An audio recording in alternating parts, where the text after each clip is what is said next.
Vous avez aujourd'hui la chance de participer et de contribuer à ce projet historique, à investir dans cette réalisation unique, permanente et bénéfique, et à travers laquelle vous pourrez maintenant ou éventuellement tirer profit. C'est de supporter un rêve pour qu'il devienne réalité.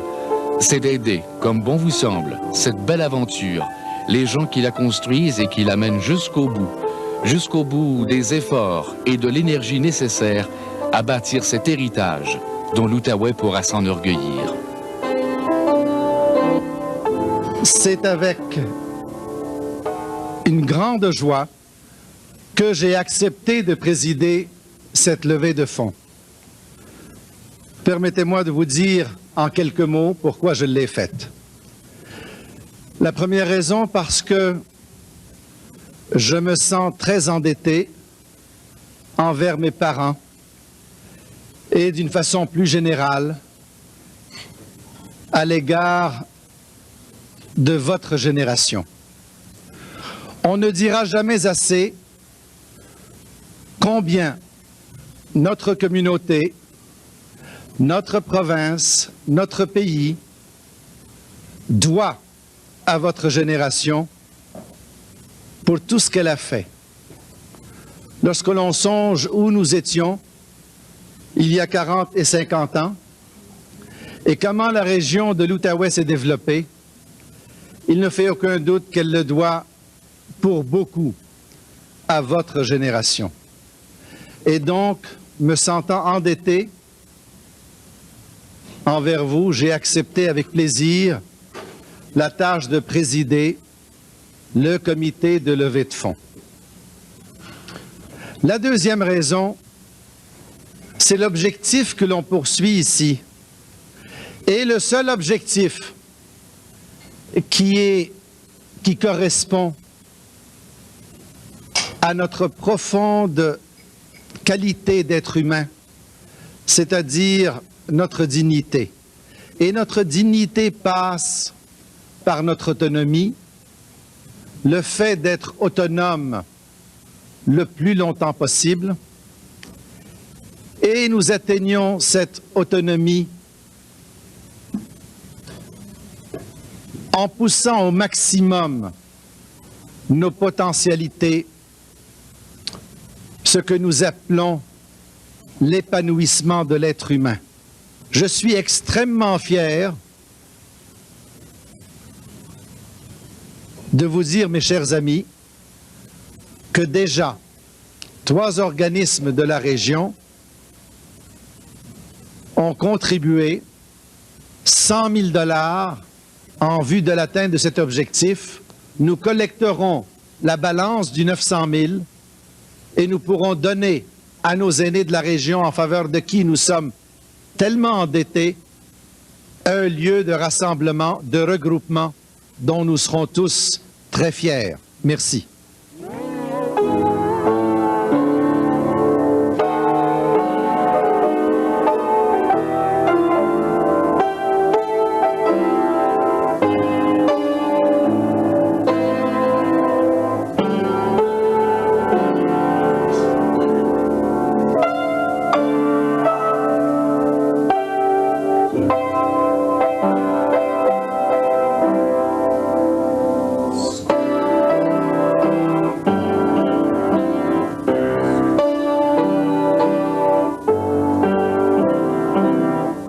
Le vieillissement de la population au Québec est en constante progression. Quand on voit comment aujourd'hui les personnes âgées sont souvent laissées à elles-mêmes, on peut s'inquiéter du sort qui attend les prochaines générations. Dans une société tournée vers la jeunesse, les aînés sont bien souvent laissés pour compte. Heureusement, ce n'est pas toujours le cas. En Outaouais, c'est toute une partie de la population qui a décidé d'aider les aînés à se prendre en main. On n'a pas attendu l'aide gouvernementale, on a plutôt fait appel à toute la collectivité. Ce qu'il y a derrière moi n'a rien d'une brasserie ou d'un camp de chasse et pêche. C'est plutôt le symbole de l'enracinement et de la détermination de plusieurs personnes. Les aînés de l'Outaouais se sont dotés eux-mêmes d'un équipement fait sur mesure. Et comme leurs besoins grandissent et leurs projets également, ils ont décidé d'y ajouter un autre espace. Celui-là, 5 fois plus grand.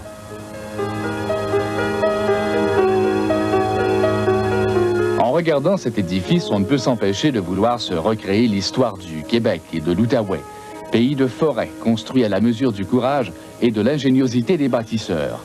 On s'est servi d'immenses pins centenaires, abattus à Fort-Coulonge dans le Pontiac, pour ériger cette structure impressionnante. Largeur, 44 pieds. Longueur, 112. Au total, 12 000 pieds carrés de superficie qui abriteront 7 organismes voués au 3e âge. Pierre Schnob, d'où est venue cette idée de cabane en boiron? Au tout départ, la petite cabane. La petite? Ouais. Ah, c'est à un moment donné où on était en train de construire le gros collège en béton. Et puis, qu'en même temps, j'étais en train de réfléchir à des moyens d'intégrer la population du 3e âge dans notre nouveau campus, qui est quand même assez formidable, très bien situé. Mais est-ce que c'est le rôle d'un conseiller pédagogique, ça, que d'impliquer les gens du 3e âge? Par extension, ça peut l'être parce que je suis à l'éducation aux adultes, okay. Et puis à ce moment-là, je l'étais aussi. Et puis je me disais, un décor semblable, c'est beau à l'extérieur, mais à l'intérieur du collège, c'est du béton, puis ils sont pas habitués à ça, c'est vaste, ils se sentiront pas tellement à l'aise. Alors, est venue l'idée de peut-être faire quelque chose à la dimension des aînés, quelque chose de chaleureux, un challenge en passant, puis... pour les professeurs aussi, pour les gens du cégep qui se sont impliqués là-dedans également. Se sont impliqués, pas juste les professeurs, mais disons, des employés du collège, là, se sont impliqués au niveau du bénévolat, au niveau de la main-d'œuvre, parce qu'on n'avait pas une donne SM pour faire ça. On a quitté nos bio, on a quitté notre bois un peu partout. Alors, on s'est mis ensemble et on a dit, on va faire un cadeau à la population du 3e âge. Vous récidivez encore aussi en quêtant, comme vous dites? Absolument. Oui, 10 ans plus tard, il faut absolument agrandir. Ça fait 2-3 ans qu'on est très à l'étroit. Et puis, il n'y a pas seulement la Corporation des aînés de la cabane qui demande un peu plus d'espace, mais les organismes du 3e âge, les organismes régionaux du 3e âge, nous demandent est-ce qu'on pourrait s'en venir avec vous autres pour bénéficier de tous ces terrains-là, bénéficier aussi du fait que le collège est à côté, et lorsqu'on a besoin de plus grands espaces, comme la cafétéria, l'auditorium et des classes, nous autres aussi, on pourrait profiter de ça. Alors, on s'est dit, sûrement, on va faire ça ensemble. Pas pour agrandir seulement une fois la grandeur de ce qu'on avait, mais allons-y 5 fois, 6 fois. Pas un problème. Quand on n'a pas d'argent, on peut construire grand puis beau, puis les gens vont nous aider à le payer. J'y crois pour plusieurs raisons. La première étant, qui me paraît fondamentale, c'est que ces gens-là, nos aînés, ont participé à l'essor économique, social dans lequel on se trouve présentement. Donc, au lieu de les marginaliser, on devrait les aider à s'exprimer davantage. Et par la cabane en boiron, il y a toutes sortes de raisons. En vrac, là. Et la deuxième, c'est qu'on leur construit un monument qui va être assez beau, assez unique. Assez impressionnant, d'ailleurs. Assez impressionnant. C'est une sculpture habitable. Moi, je vais vous dire, c'est sûr qu'on est sollicité de tout bord, de tout côté. Ça, c'est normal aussi. Mais parce c'est sûr qu'on s'implique énormément dans la communauté. Mais il reste une chose. Quand on nous a présenté ce projet-là, nous autres, le président du conseil a convoqué une assemblée spéciale des 3 conseils pour qu'on puisse regarder le projet, et ils n'ont pas hésité. Le même soir, ils ont pris la décision, puisque c'est à cause de notre décision que l'Académie de gérontologie ainsi que le Cégep d'Ottawa ont décidé aussi de s'embarquer pour avoir le 100 000 que ça prenait pour débuter les travaux. Mais est-ce que des projets comme celui de la cabane en boiron vont inciter les hommes d'affaires, disons, peut-être à faire plus d'efforts de ce côté-là, étant donné qu'on connaît la méthode qu'ils emploient, c'est-à-dire qu'ils vont littéralement quêter dans la poche des gens? Oui, je le crois, définitivement. Puis c'est peut-être pour ça que j'ai voulu, en toute humilité, donner l'exemple. Puis dire, voici ce que l'on peut faire comme homme d'affaires sans être obligé de débourser des sommes. Puis en fait, moi, je peux vous dire une chose, parce que vous avez contribué. Vous avez contribué à... Effectivement, j'ai contribué en temps, mais la contribution se fait aussi beaucoup de la part de mes employés qui ont travaillé bénévolement. Moi, j'ai contribué en permettant aux gens de venir à la brasserie des Rathmans. On a donné un repos. Ça fait que les gens qui sont venus donner un 10 $, ils ont eu droit à un repos. Ça veut dire que sur le 10 $, il y a 5 $ qui allaient à la cabane en boiron, puis il y en a 5, c'était pour défrayer les coûts. Et puis, il y a votre paie de cette journée-là qui est allée directement à la cabane à boiron parce que vous avez travaillé bénévolement. Tous les employés ont travaillé bénévolement. Il n'y avait aucun pourboire non plus. Les gens n'acceptaient pas de pourboire. Puis les employés ils étaient libres de travailler ou de ne pas travailler. On a demandé aux gens de donner leur nom. puis, quand on a vérifié la liste, on avait assez de bénévoles. C'est que c'est à proximité de la jeunesse, donc non seulement on les aliène pas, mais on se les rattache davantage. Mais l'intérêt que la Caisse a, c'est pas un intérêt simplement pour la Caisse, mais la Caisse, le conseil d'administration de la Caisse populaire Saint-Joseph a toujours eu comme objectif de s'impliquer au niveau social communautaire, mais nous autres, on s'est cru endettés envers des personnes du troisième âge qui ont bâti la région, qui ont nécessairement aussi bâti la Caisse populaire Saint-Joseph au point où on est rendu là. Alors, c'est ces personnes-là qui ont bâti la Caisse, et nous autres, on s'est sentis endettés envers ces personnes-là, et on a dit, il faut faire quelque chose. Un jour, de toute façon, nous aussi, on sera rendus là. Hein. En quoi il est unique au Québec, Pierre Schnabb? Bien, je pense que, à part l'architecture, et puis il y a l'aspect regroupement d'organismes communautaires à caractère régionaux, là. Ça, c'est assez inusité.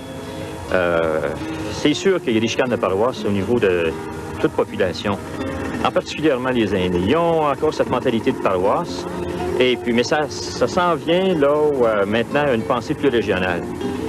Alors, de ce côté-là, ce regroupement-là, c'est quelque chose d'assez unique. Le fait aussi d'avoir à l'intérieur de ce regroupement-là un centre de jour rattaché à un centre d'accueil, bien, c'est un heureux mariage d'un organisme du réseau traditionnel. Nous, ce qu'on veut faire, c'est que les personnes qui sont en perte légère d'autonomie, on veut les mettre en contact avec des personnes qui sont encore en pleine autonomie. Donc, les membres des organismes qui s'en viennent à la cabane. Au collège de l'Outaouais. Depuis sa création en 1975, cette cabane en Boiron a servi de centre communautaire pour les aînés de la région. Avec sa nouvelle addition, elle sera 5 fois plus grande qu'actuellement et pourra loger en permanence les organismes qu'elle dessert. La nouvelle construction, qui sera aussi en Boiron, devrait être complétée en octobre prochain. Et comme l'explique l'instigateur du projet, Pierre Schnabb, la Fondation des aînés n'a pas sollicité l'aide des gouvernements. On s'est dit, l'État a une certaine capacité de payer et ça finit à un certain endroit. Et on est convaincu qu'on ne peut pas aller chercher des subventions pour des projets semblables actuellement. Ça, c'est notre analyse de la situation des gouvernements actuellement. Mais il y a un autre aspect aussi, c'est qu'on est bourré d'orgueil et puis on veut le faire avec les moyens du bord, avec les aînés, les enfants des aînés, les petits-enfants, et tous ceux qui croient dans la cause des aînés. Âgé de 28 ans, est originaire d'Ottawa. Richard Lauzon est maintenant installé dans le Pontiac à Bryson. La cabane est son 8e projet du genre. Daniel Foucard s'est rendu sur le chantier.